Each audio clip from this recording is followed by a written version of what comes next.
Now, when he won the election a year ago today, the last thing Scott Morrison would have thought he'd be presiding over is a massive and deliberate shutdown of our economy to stop a pandemic.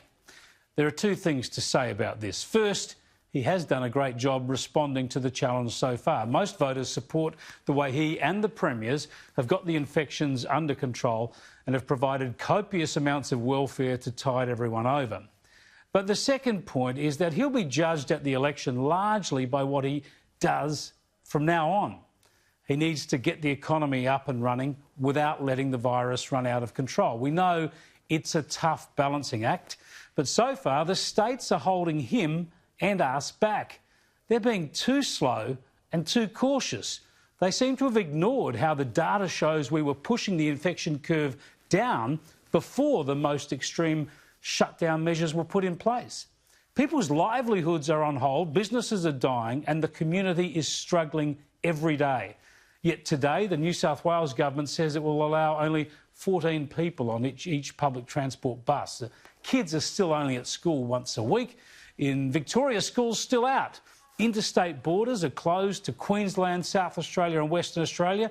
And while New South Wales and Queensland have got pubs and restaurants open for just 10 people, Victoria and South Australia don't even have that.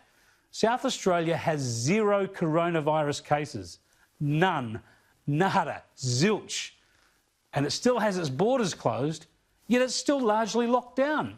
They won't even let professional AFL teams fly in and out. This is madness.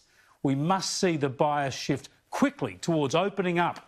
We've now got the healthcare capability to handle many hundreds of infections a day, yet we're keeping the economy in hibernation, crushing jobs and businesses to keep infections down to 20 or fewer each day.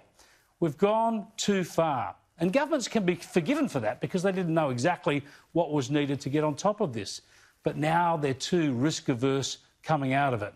The Prime Minister seems to understand this, but the premiers are holding him back. They've got to stop patting themselves on the back over low numbers of infections and start chastising themselves for how many people are still off work. If you're not working today or your kids aren't at school, you're entitled to ask your Premier why.